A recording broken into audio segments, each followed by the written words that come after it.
as long as it's good, positive conversation and people are literally wanting to know and wanting to understand us better so that we can all be better. We should not be grouped and stereotyped at all. It's okay to be who you are. Right. It's okay to identify however you choose and express yourself.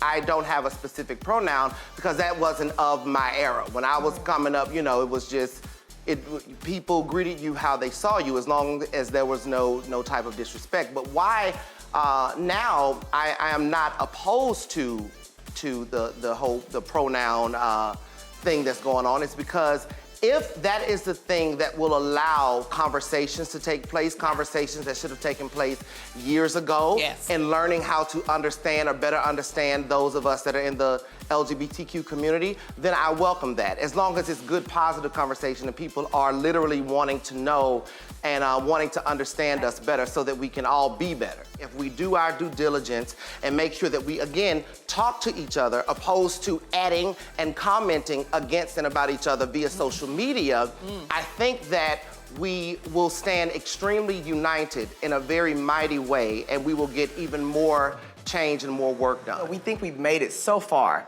with regard to acceptance and equality among the LGBTQ plus community, but there's still so much work to be done and stories that deserve to be told. Yes. So coming from Paris, Texas, and now being able to be a part of this showcase, this amplification of voices and stories, I'm so proud. I love the Cameo app because I get to stay connected with my fans. Yeah. I would say my favorite are like the pep talks.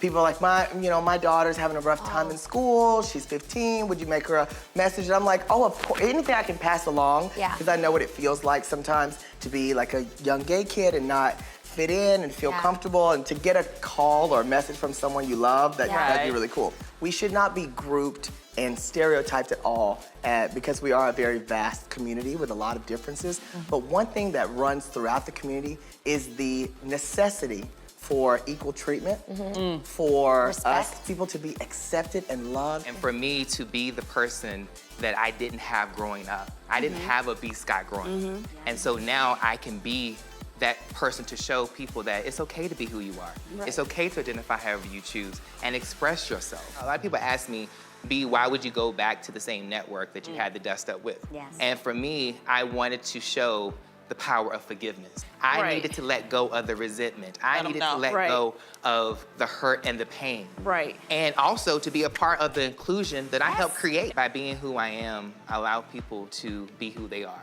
and to understand that we're on a spectrum. And that spectrum can present itself so differently depending upon where you are. And I stand for, you don't have to be like me. Yeah. Right. Or you don't have to be like anyone else on the stage, Right. but you do have to be who you are.